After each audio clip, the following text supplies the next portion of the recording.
Okay, so we are now continuing with this cyber security session, and the thing is, we have completed certain basics. Then we are done with the networking and many aspects of networking, like what is seven-layer architecture protocol, then the how exactly computer communicates, then what are the different things related to networking, network and its security. So we know that in network security we have to be more concerned because this is our first attack surface, and we have to secure the computer network, because the packet or the malware or any kind of botnet, anything can enter from the network, and then they can exploit or infiltrate in our system. So we have lot of security measures also, like we should know what is firewall, then how firewall stops the filters the packet and stops the extra things, and then what are the attacks possible onto the firewall level, then how the traffic is balanced and what kind of DDoS attack or DOS attacks are there, and then what are the different IPS and IDS system.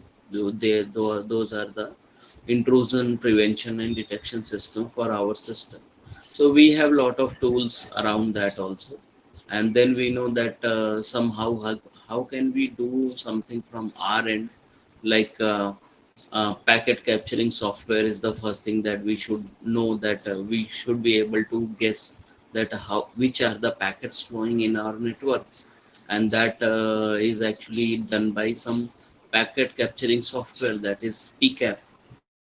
So we saw that there was a Wireshark as one of the tool that we can utilize. Even Cisco Packet Tracer is there. So all these things are available. Then we have some open source tool like Nmap, and we know that there are certain commands which are useful in the command window, like CLI, like Windows shell, or many other places where command line interface works, like at server places. So all those places we can use the ping command for diagnostic purpose and many other things. We can even launch some services also from there. So there are the ping commands. So I had showcased some ping commands there, that which ping commands are very useful, and we can know whether system is alive, active. Ping command comes with many other extensions. Similarly, there is trace route, there is a hop, there are many other small ping commands. There, all these are their part of the networking as well. So networking, from networking to network security, you have to know bit part of networking, its architecture, how does it communicate, and then you can jump on to the security aspect of the same. So we knew that now in today's world we have lot of challenges, and manual verifications are not possible. That is why we try to use what the softwares which are like pretty much there. So I'll just show what we had here is a SIEM tool, right? So some SIEM tools were there, like these.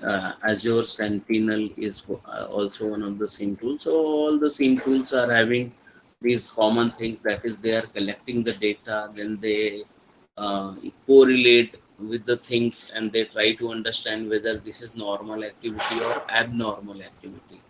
And after their engine and database confirms, then they can go for the dashboarding and the report part. Okay, so these are the possible things that is from the SIEM tool.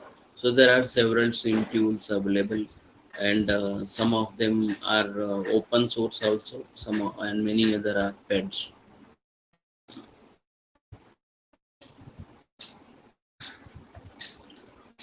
So SIEM tools job is actually generating the alerts based on abnormal behavior. Threat intelligence integration means it will collect the IOCs or indicator of compromises, and UEBA All these are the techniques by which we'll come to know whether our system or our entire network is facing some issues or not.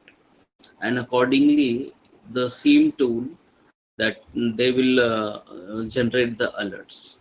Okay, so even it for this is for the app server or database server. These are some of the example. And same tool provides you a dashboard as well. So from the dashboard we'll come to know that these many events are happening, and how many are suspicious. If they are suspicious, there would be different kind of labeling to them, whether it is alert is there, or whatever is there, like it is high severity level is there, whether it is high, medium or low. So if it is high, we have to act up faster. If it is medium, then we can like take some time to remediate. But that severity level is actually uh, giving lot of things here. So we have medium, high, low, and so on. Okay, so all these things are there.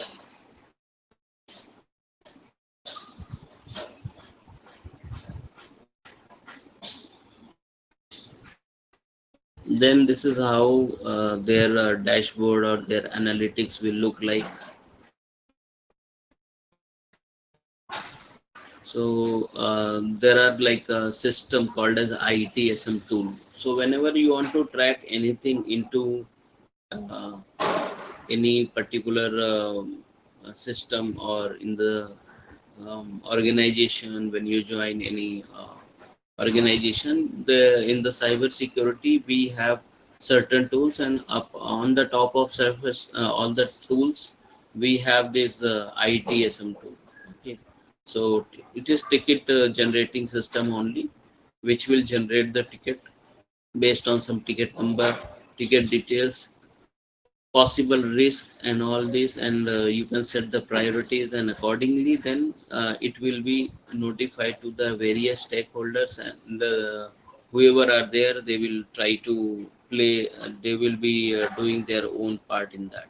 So this is how ITSM tool will work, and it will generate the ticket and lot of as per its priority, and accordingly one has to take the action. So last time we did this, and there are certain links that we can watch, and some guidelines, like this is for one tool called as QRadar. So QRadar is from IBM, and we can like do lot of stuffs on there, and we can capture the packet, we can analyze, even we can monitor our entire network as well. So I'll just I have opened all these links on standby, so let's just give you some glimpse of this. So is the screen visible?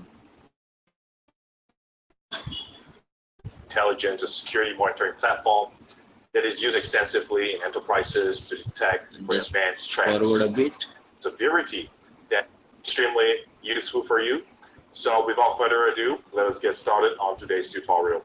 So in the previous tutorial, we have completed the So this installation is of IBM's QRadar, Radar which Community is Edition, actually which is a security a intelligence security monitoring intelligence. platform. This So is over here, community we are edition, at means the free console version. page. And all you gotta do is click login, and with your username and password, You have to you'll do be brought login and into the other front part. page of QRadar. So QRadar is a security monitoring platform. It collects log information, flow data. So as you can see here, like it has been integrated. You can see on the on here there is a threat and security monitoring is there, and then like lot of offense names are there, and their magnitude is level there. So lot of window will be there, and we can configure them according to our organization. And once it comes into your QRadar console, you'll be able to see everything that's happening in your enterprise network, in your home network, in the test environment. We'll be able to monitor all of those security events for you. So right here, it is a widget-based platform, and of course, we can see the Same way sources here, of if I and we come can to see the this, number of events that's happening, and we can click on it to investigate more information.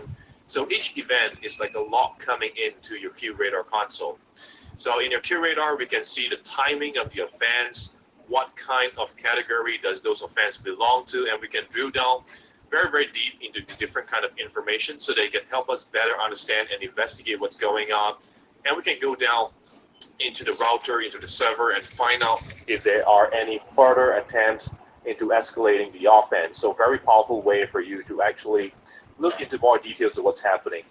So over here, we also have the sources of IP addresses and the destination IP address. So like I mentioned earlier, the destination is actually referring to where is the server is located, what is it being taught. So there are a lot of tools by which you can inspect the IP addresses, and if you feel this IP address looks malicious, you can check out those IP addresses onto various places, and QRadar is also providing the same. So it can pinpoint that IP address from where does it belong, which region or which area, which location. So up to that much is possible. If the person is not using VPN, IP addresses can be can give you the locations of those uh, originating IP address, say from where it has originated. Similarly, there are different tools like IP scan, or like there is a virus total. So many other tools are there. So today I'll post all these links also, so as time permits you all can watch these. At least it will give you the know how experience how exactly the QRadar works, because it is a massive SIEM tool which collects the event and generates the and the source uh, IPs. alert. Similarly, the second one which was there, which link I had posted there, that is related to another SIEM tool called as Splunk. So Splunk is also very useful tool which is coming from Qualys. Qualys is another bigger cybersecurity provider company. So who is having different solutions onto that. So from the Qualys, I'll just show you. The addresses, IP fields, They are discussing how IP addresses are added, what are the fields available in there. So if we go for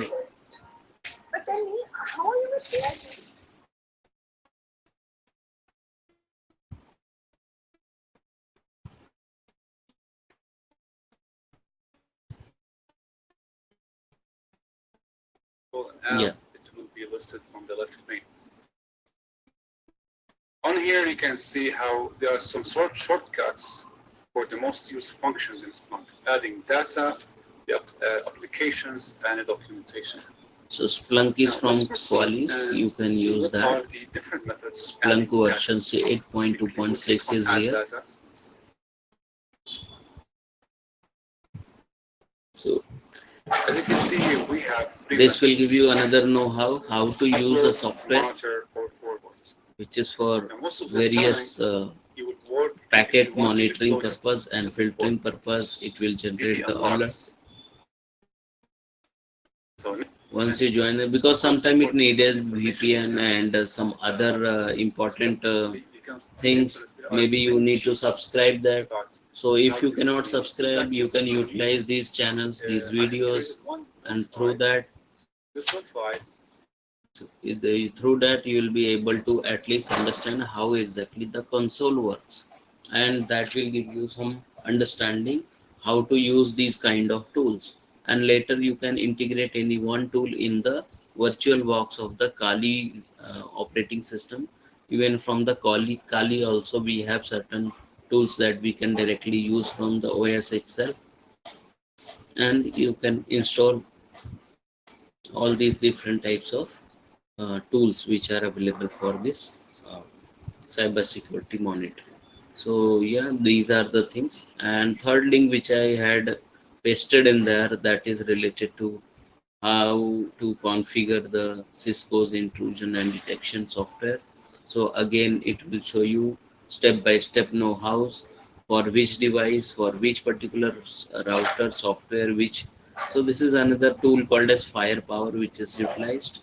So it will give you how exactly how to configure them. Once you have configured, you will get lot of information about the different issues, that which attempt was there, what was the issues, and then if you click on that, you will get this CVE, that is common vulnerabilities enumeration, and from CVE score, which is actually generated by various standard bodies like CISA and other, and they will be from there you will get all the details, and even you can filter out the you can set the filter configuration, you can set the threshold whether if the attempt is done more than 10 times, then only it should show.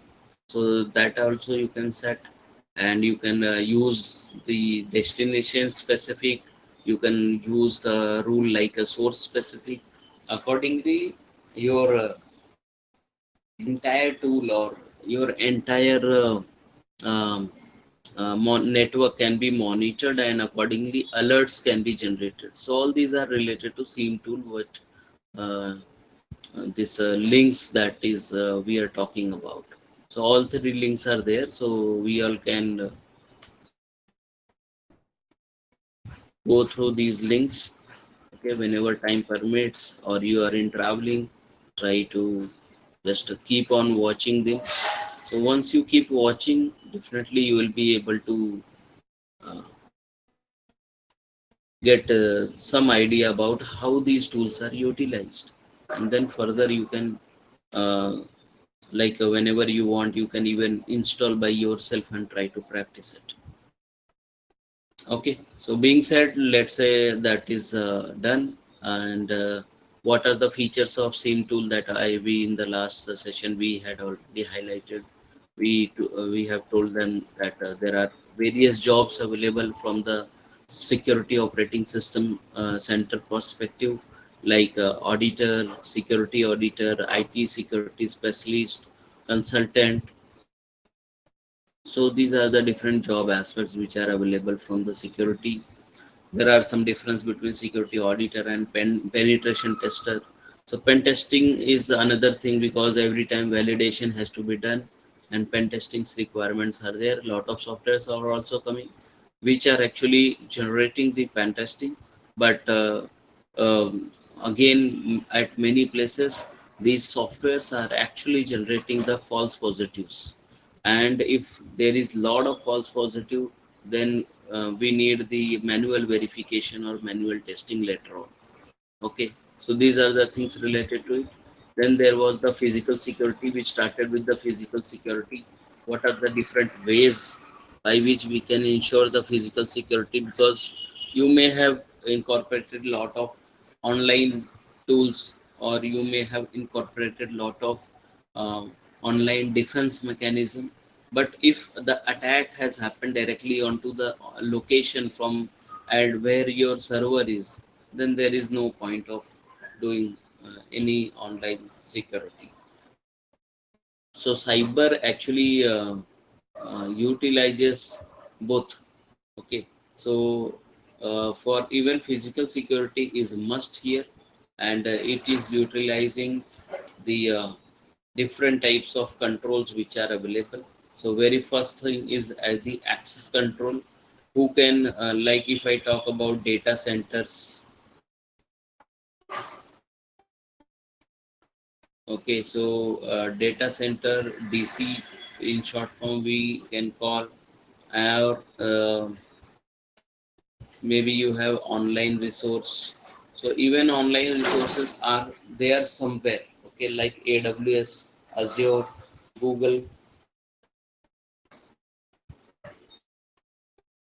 So all those are having their servers.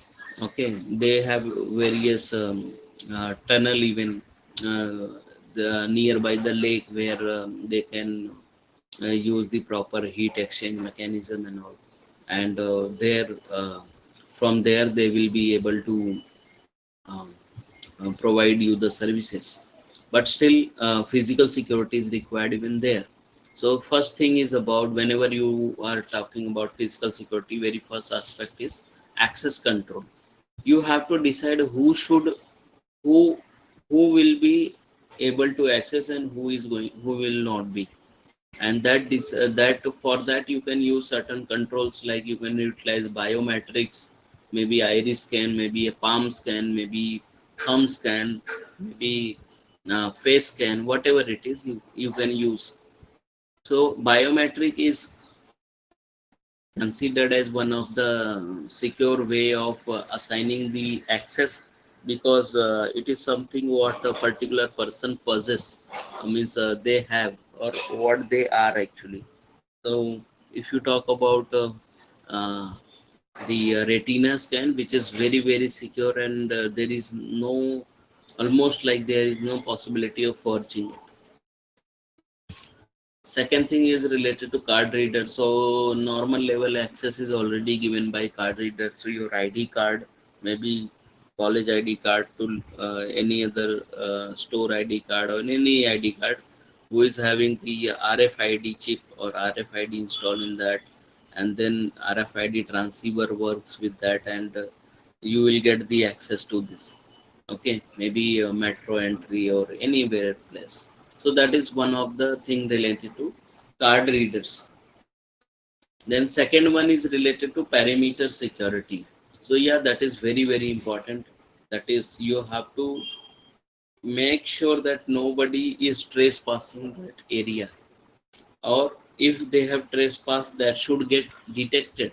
So perimeter security is like related to area or secure area.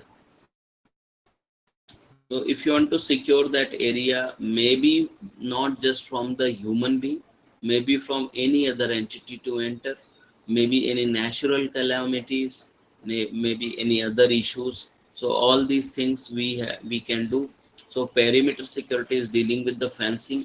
Fencing is can be like a wall, can be like using some kind of a mesh around it.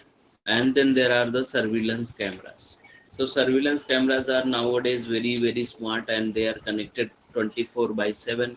And nowadays surveillance cameras are having lot of IoT connectivity. They are connected to the networks, and then even surveillance cameras are actually immediately generating the alerts, because now they have some onboard IC or computing capacity as well. Then third one is the environment control. So environment control is related to that uh, which kind of area or your proximity is there. So there is a temperature or humidity control. So do you think that these things are important for cyber security, like temperature or humidity control? Is it going to affect your system? Is it possible? Can anyone comment on it? How is the temperature related to the issues related to our infrastructure, which are which we are securing by cyber security? Any idea?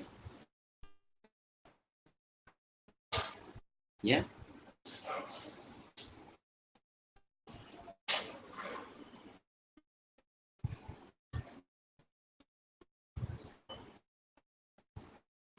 Am I audible?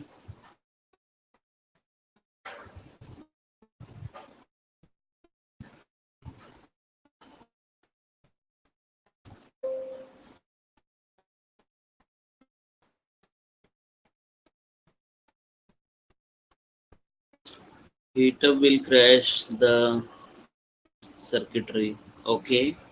Yes, that is one of the possibility. Heating is a issue, and we have to make sure we have designed the proper heat sink for that. And heat sink will help to like dissipate the power, dissipate the heat, right? That is correct. And second thing is related to humidity control. Because of the humidity, lot of circuits, lot of things, they means they are designed for certain range. We cannot go beyond that range if there is humidity. So at very basic level, circuitry will face some extra resistances issues, and they may malfunction. Lot of things are there. Second thing is related to fire suppression system. So fire suppression system here, you can see whenever you try to uh, any fire or any kind of alarm goes, then there should be some protection or prevention, because fire can destroy a lot of things, and entire site can go down for because of this.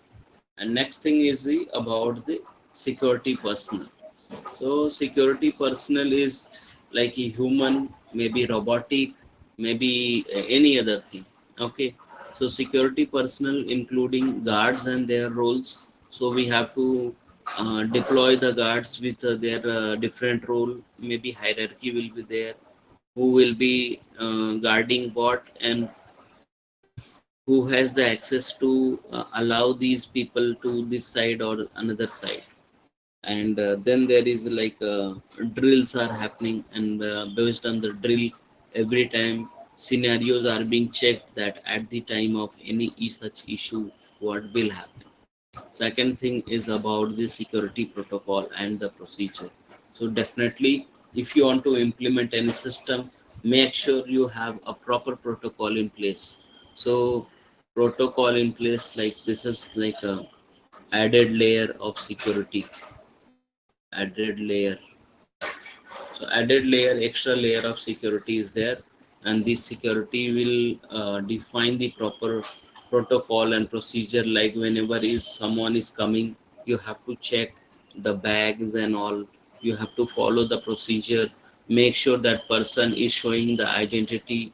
First, you have to verify whether there is a prior appointment or not, and then only those allow them into the premise. So all these controls are actually helping to secure the area.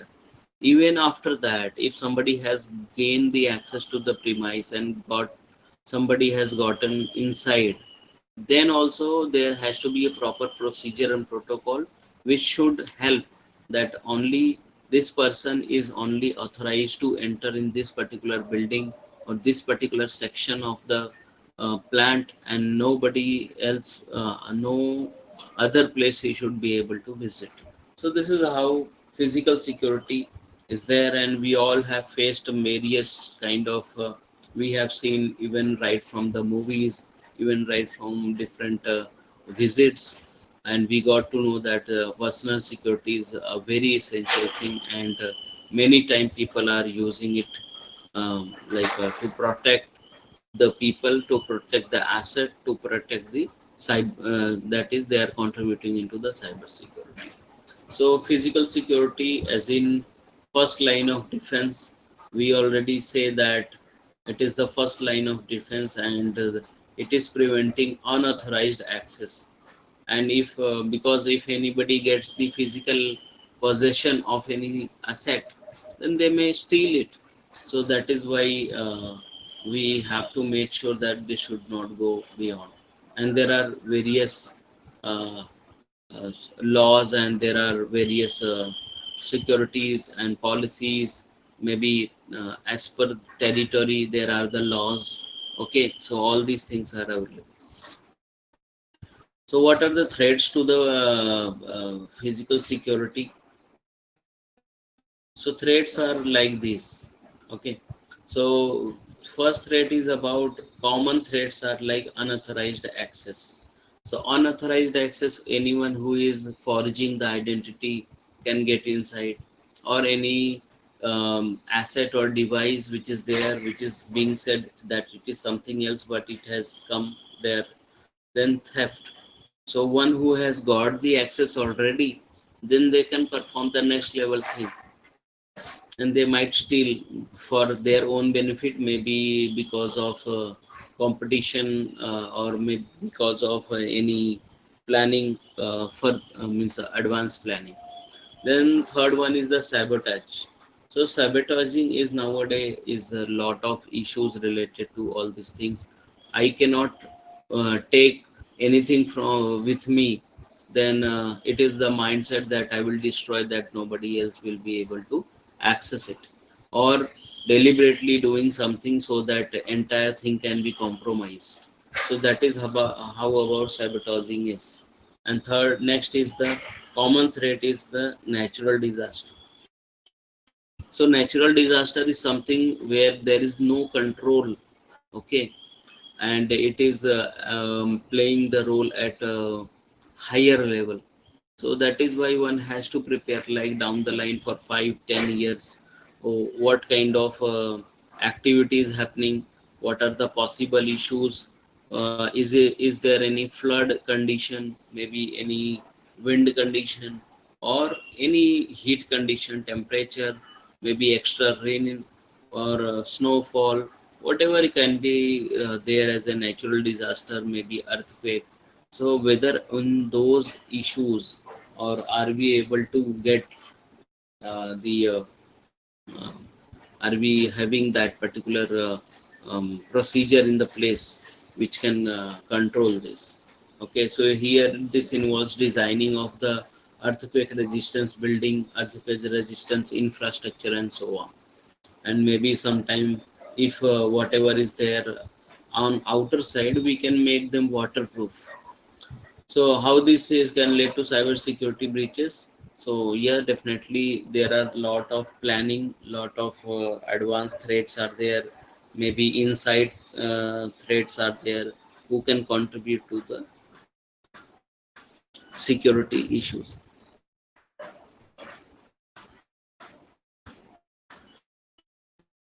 So how do we do the mitigation, and how do we secure the facilities? So integration of the physical and cyber security is a must.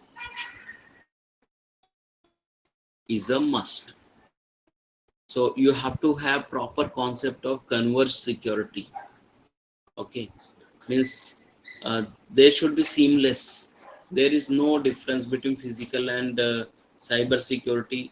Whatever your let's say you have a ID card, it should be able to be scanned within a second or within very small time, so that we can immediately verify those people. It is just not about the guard to guess and try to remember whether this person comes daily or not.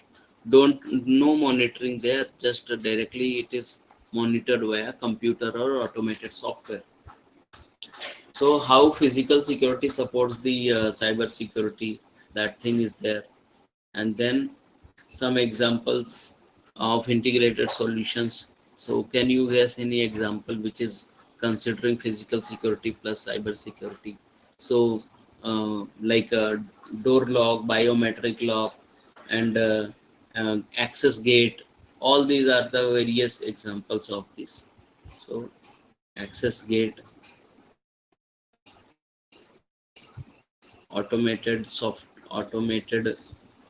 security check-in. Even at the airport also we have all these things in place. Then there is a how to secure the facilities and the data centers. So if you want to secure them, then if there is any doubt or anything, you can put in the chat box. Okay. So access the control, monitor, environment considerations, and always follow the best practices for the data center security. So there are the continuous improvement, and all these things are continuous,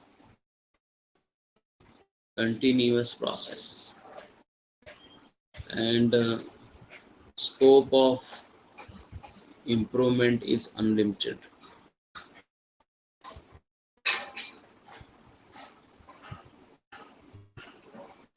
Why? Because every time technology changes, there may be lot of new kind of uh, security check can come in place, and they can be more secure.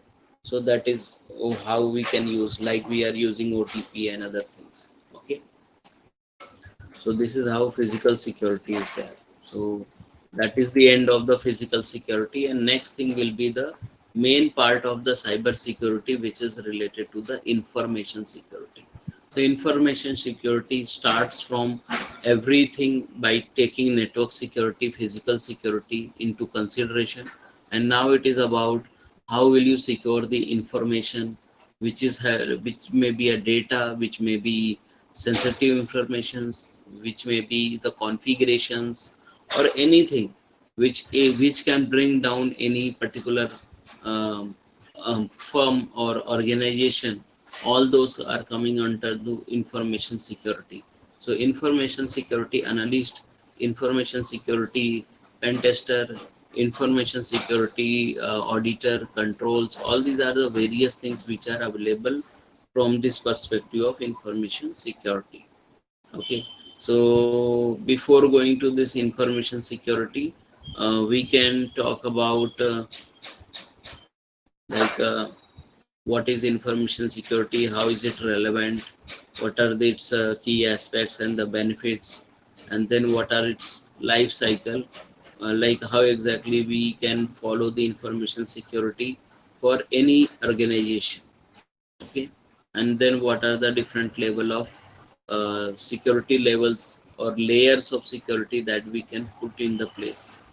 Okay, so we'll see all the many details from the information security, and everything which we are going to cover is related to information security as well. Okay, so now today there are a few more things that one more topic that we need to discuss, so that is required.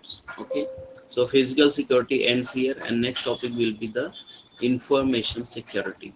So is there any question or doubt that you want to ask, and then we can go ahead further? Is that fine? Okay, so let us start with um, one more concept or aspects that we talked about that, but we did not take that into much of uh, details. So that is called as domain name system, because some things are required, that is that we have to use in further also. So what is domain name system? So domain name system is actually a kind of server which is placed in air. So DNS is very important as part, and how exactly in the internet this DNS plays the role, that we have to talk about. Okay, so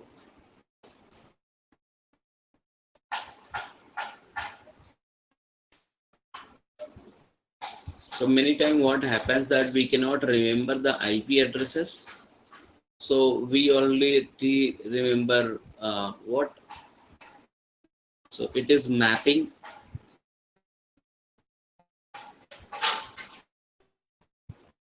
IP address with the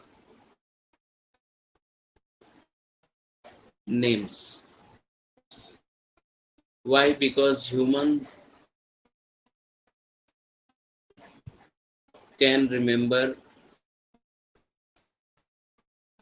names. Let's say example as google.com, but there are very many other websites. So every time we cannot, we won't be remembering that what are the different types of this website names are there, means their respective IP addresses are there.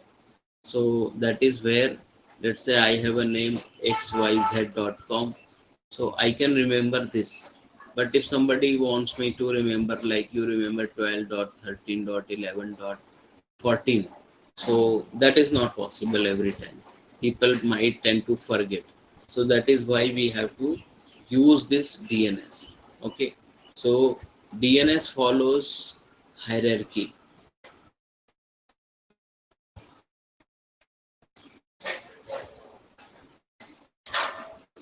So that is where we have to know that how DNS hierarchy is followed. So when we have this, for example, let's say how does it work? So for that, let's say if I have any user, okay, and there is the internet. or maybe a server, or I'll just a minute. I think just a minute.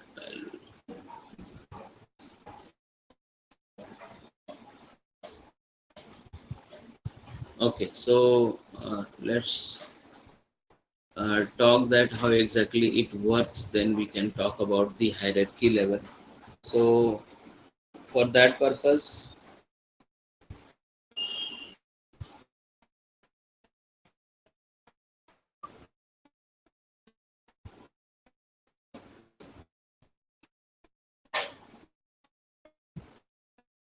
um, okay, here. So let's say I have a user in the center, and somewhere here there is the request coming, and let's say I have a DNS server up and running over here, which is maintaining a table. Okay, so what is there in the table? Table will have this names, name, and the respective IP address. Okay, so whenever this is happening, what is going to be there?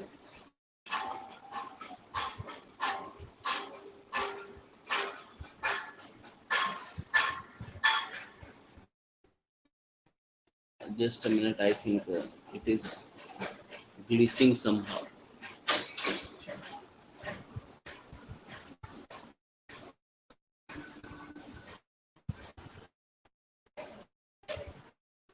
Okay.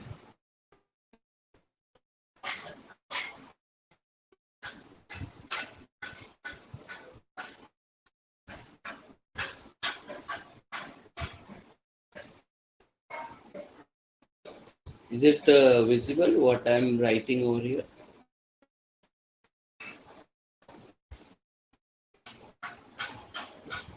Okay, it is loading. Okay, just a minute. So here, let's say if I have google.com, I'll get like, let's say I have decided 12.13.11.14. Ideally it is 8.8.8.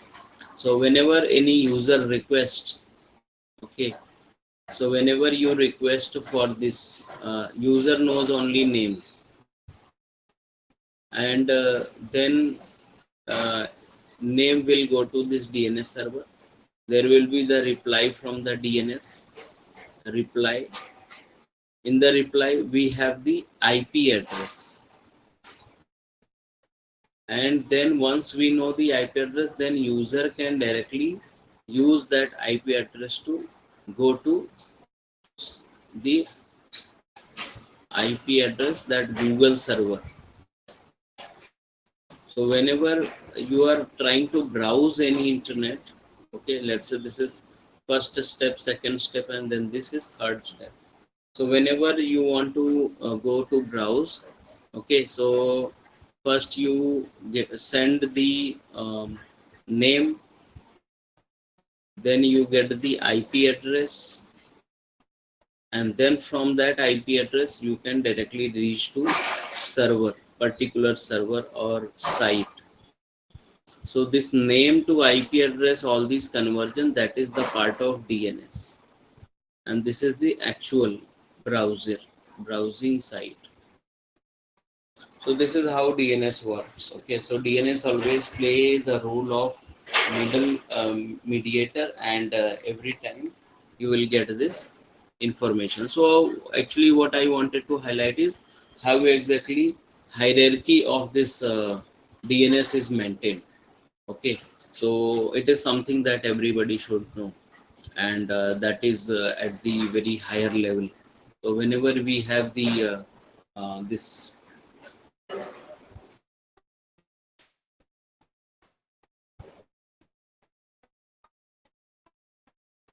so across the globe, we have, I think, a total 13 different bigger level of DNS. Okay, so because entire internet is so big that you have to distribute between the multiple DNS, because one can ping from anything from anywhere.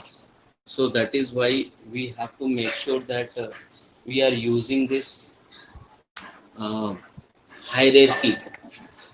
Okay, So we want to cover the entire across entire geographic area. So if I want to use this, then I need to first follow the very first one, that is called as root server. Root server. So there is a root server in the DNS is there, and worldwide there are only 13 in number. 13 root servers are there worldwide. Okay. After root server, there is top level domains. Top level domain is it is actually up to 100 different top level domains are there. Okay, these domains are having what they are having, like uh,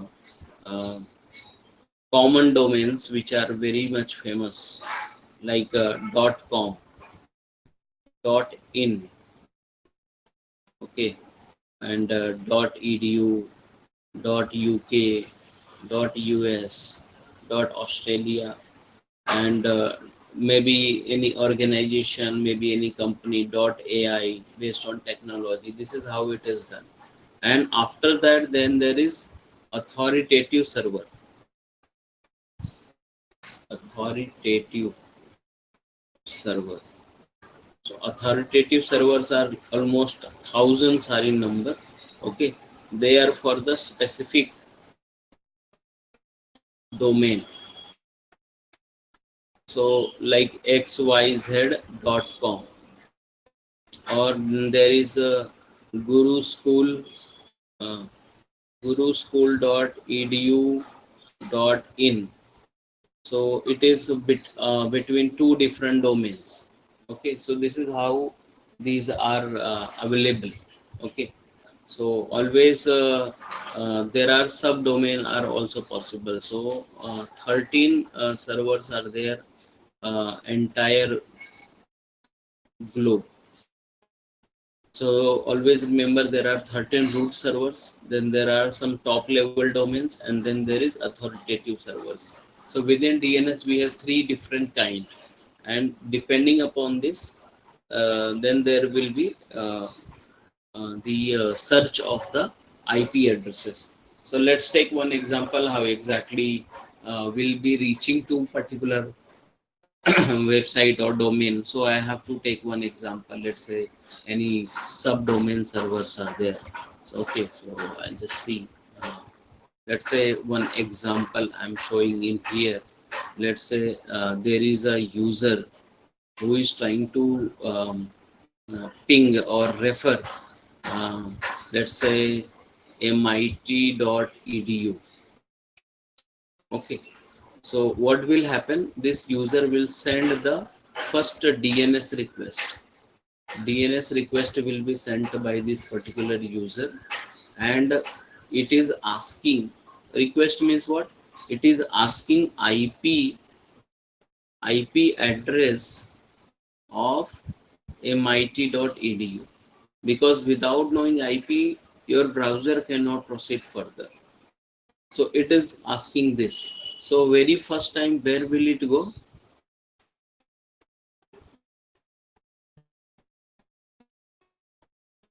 Very first time, where will it go? It will go to very first level of hierarchy, which is called as root. So there is root DNS, which is only 13 in the number. 13 root DNS in the world. So first it will go to those 13 root DNS, these servers. Okay, so root DNS, root DNS, and when it goes to this, just a minute, I am having some trouble.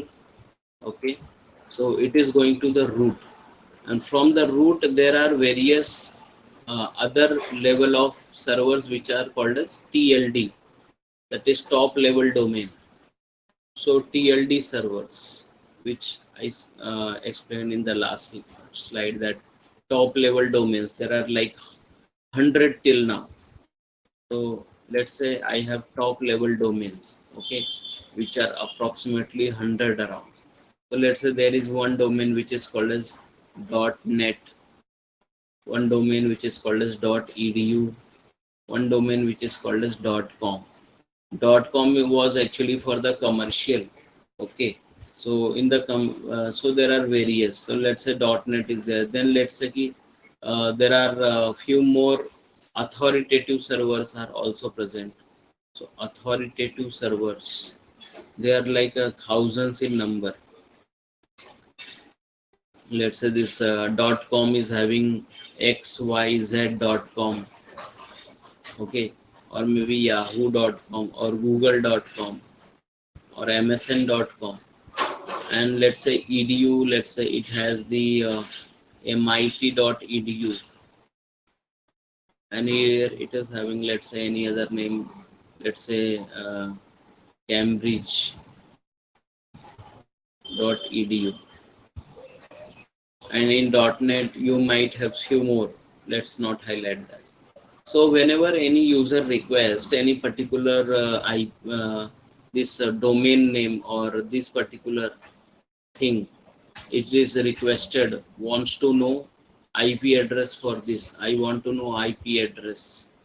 So we have to first send it to DNS request. DNS will take this request, right? So when DNS will take the request, then this will reply to this wire from this. Like it will say go to TLD server, because root knows where the TLD server is. Okay, so after TLD server it will go to, then this user will send the request to this authoritative server. Okay, so again another query, another DNS request will go there. Okay, so let's say the DNS request is going for mit.edu. So when this goes to mit.edu, then what will happen? Then this reply will come. Reply will come that mit.edu is having, let's say, IP address 127.32.12.18. So some IPv4 address will come. So this is how these designs are there. Okay.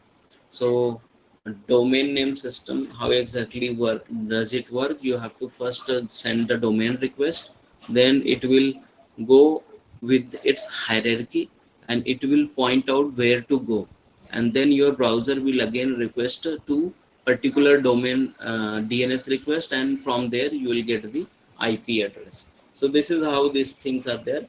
Points are to be remembered that very first thing is the root DNS, then there is domain top level domain, they are up to hundreds, and then there is authoritative servers of DNS which are over thousands. Okay, so these are the things related to DNS. Okay, so we should know how DNS works and what are the DNS different levels are there for the DNS. Okay, so I hope this is uh, okay to you. Is it fine? Okay, okay. So this is how DNS works, and we got to know that DNS now. Next thing is about then we can start with the information security. So for the information security, we should know that what are the aspects of the information security, what are the, how is it different than the network security, and what things we need to cover in the information security. So the core part is always what? Network security. In the network security, we have these steps. Okay. So first is the network security, which is having authentication. Okay. We have the application related to electronic security. We have internet protocol, that is IP. We have the web security. So all these are coming under network security. After the network security, there comes the second level, which is called as system security. System security is related to everything including operating system and the physical device. So whenever there is a plant or any manufacturing unit or any service industry, they all are having their own some system security. Okay, so there are the possible intruders, they may be present, some can plant some viruses or malware there, and that is why firewall means this is the first line of defense. And then third part is related to what? It is related to the computer security or combining computer and physical both. So that comes under cyber security.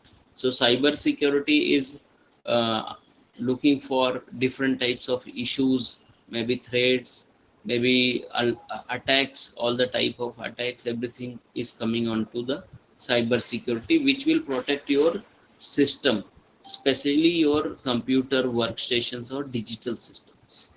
And then lastly, on the top of everything, there is information security. So information security includes everything related to management information, related to user information, related to network security configuration, related to policies which are available, related to data security, encryption, and so many things. So all these things are completed at the purview level, which is called as the information security. So we should know that how exactly information security is managed and maintained, because they are the first part of or overall part of the cyber security. So information security is very trending, or already from last 10 year it has gained lot of attraction, because lot of laws has come out in to support this information security, that everybody's data should not leave the country, PII data or any other data, all those things should be covered with their respective laws. So that is related to information security. So what are the key aspects of data classification? What are the benefits of data classification? So very first thing that we want to cover here is called as a part, which is called as data classification. So information security, we are going for the first part, that is called as data classification. Why to classify data, and what are the benefits that we will see in a bit, that why to do this data classification. Okay,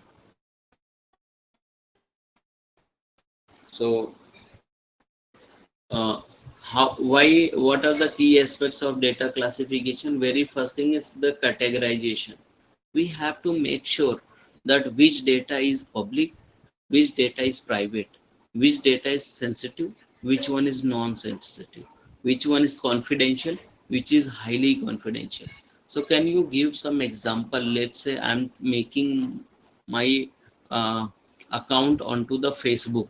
Okay, so let's say I'm trying to use the Facebook over here. I'm making the account onto the Facebook website as a social media. So I just want to know what information I can make public and what information I should be making as confidential or not public. Okay, so these two are the things.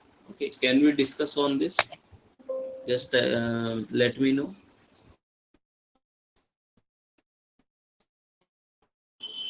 Yeah. So which are the things that can come under public? So if I'm creating my user ID onto the Facebook, so my public thing can be what? Is the name, maybe the place where I live, maybe the very generic information like what is my qualification, or maybe what are my hobbies. So those things are related to public. And can you tell me any confidential? Which information can be confidential, which Facebook or any social media asks, but you feel that it could be a confidential or sensitive? Can you type? Okay, password is one of the thing. Okay, but we change the password. I want something which is confidential, which can be compromised even later. Yeah, complete address is also one of the important thing that should not be made public. How about the date of birth? So date of birth is another very important sensitive information, because if you provide date of birth, there are a lot of places where date of birth is used. Then there could be like how exactly you are saying that if you are working somewhere, so if you are disclosing everything that I work in this company at this level, so again you are vulnerable. So that is why we have to make sure that we should not be using the sensitive data, and we should know how to classify, how to categorize which data into what. So for a bigger organization, it is a bigger challenge. So that is why categorization plays an important role over here. Second thing is about security measure. Security measure means what kind of controls to restrict the info. So if I want to control the information, I don't want only my entire social security number to be displayed. Rather, I just want my last four digit or last two digit to appear. Let's say sometime I don't want my entire cell phone number to be displayed. Let's say I have three phone numbers or three mobile numbers, so I have to make sure that I should be showing only last two digit only. So let's say my number is XXXXXX, and here I'm saying 32. So this is what is the last two digit, and with this only the particular user will be able to guess, yes, this is which kind of number or which ID I'm talking about. Other things will not be available. So similarly, there are few more and high level of security measures are there. They are dealing with the encryption and control in monitoring. So what is encryption? Encryption is converting your normal data into ciphered data or encrypted data. Okay, there are different methods like how to encrypt them. There is MD5, there is SHA-1, there is SHA-2. Okay, these are the hashing things. Encryption, we have TLS, we have different algorithms. Okay, we did one activity also in the previous sessions where we had used certain things. So we have to make sure that information is very much confidential and its integrity is maintained. Again, it is coming under the part of CIA triad. So CIA is paramount of any cyber security. Third is the access control. So we all know that we have to restrict the people to access anything. Only the people with the respective permission, hierarchy level permission, should be able to access that. Fourth part is related to risk management. So how to manage the risk? So we have to make sure that which sensitive data or which critical data is there which we need to protect first. Let's say a lot of critical data is there, so I will take some paid services which will encrypt my data, which are very confidential or very sensitive. Rest of the data is not encrypted. Then last part is the compliance. So compliance is very essential, and it is again mandatory from various government body, from various global level monitoring body, that you should not use this information there, you should not use this sensitive information there, and all these things if you are not adhering to, then you are liable to a lot of consequences. So that is coming under the compliance, and every year lot of companies are going under various level of auditing, and in the auditing they check the compliance part first. Then what are the benefits if you are using the data classification? What are the good things related to data classification? Very first thing, that you will be able to protect the data. So data protection is one of the benefit.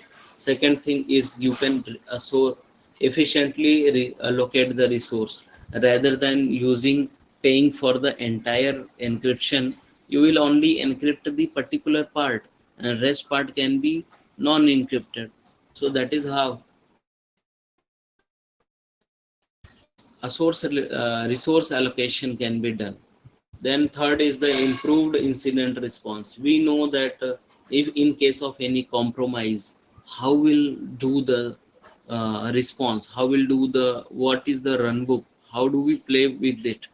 So for that there is proper response. If you know which data can be handled by how, if I know that this is credit card data, then I will be referring what are the incident plan only pertaining to the credit card, not to any social security response. Then fourth is the legal and regulatory compliance. So when you divide or categorize the data in proper part, you will be able to deal with the proper compliance. And fifth part is the data life cycle management. So this is very important, that whenever you save any user's data, you have to declare in advance that after how long you are going to delete that data, or which are the sensitive data which you are not going to keep, which you are not going to archive, and since how long you are going to utilize that personal information or PIIs. So these are the things related to data classification. So whenever we talk about information security, very first thing is that we should know how to categorize the data. Which data is public, which data is confidential, which one is sensitive, which one is highly sensitive. So we cannot disclose every information on over internet. So that is required. So there are various steps related to data life cycle. This is not that means that depends upon how the job role is. If job role is related to DPDP, that is data protection, so then there is data life cycle comes in play. How will you create and collect the data? How will you store and process the data? How will you use and the share the data among your user or maybe third party? And how will you archive the data, and for how long you are going to keep the data? That is called as retention.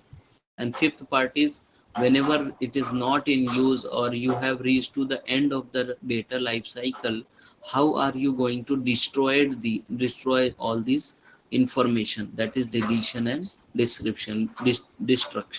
Because many times it has happened that company have used the data, but down the line, let's say from after 10 year, those data are not relevant, and the company has left that data open in the market. And but they are the sensitive data related to another the users. But now since the data cycle has been passed, so now that particular company is not liable to pay any fine, and they are not having any issue. They will not face any legal issue there. So these things are very much scary and risky. That is why everybody has to check that wherever I'm making the account or creating the account, so after how long time my data is going to be purged, and in what way. So all these things are related to data life cycle.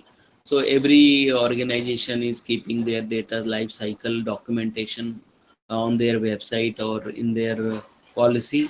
You can read, you can request, and then you can get that. Then second very important thing about information security would be encryption technique. Okay, so we'll be consider keeping that for the later purpose.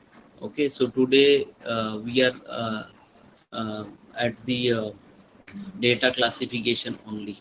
So for this data classification, I would like to uh, ask that what are the things you need to look for, and also check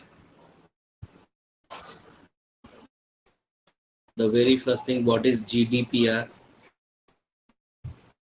then what is HIPAA, then what is PCI DSS. Then next you need to check that what is ISO 27,001. Then also you check what is DPDP. Okay, so these are the minimum thing that we should be knowing if we want to comply to any company, any compliance or any legal issue. If we want to avoid, we should know these things in detail. What are they? And then only we'll understand how the data classification or data life cycle is very very important in the here. Okay, so these are the things for today, and tomorrow we'll discuss further about the encryption technique. Okay, so is it fine? Is there any doubt?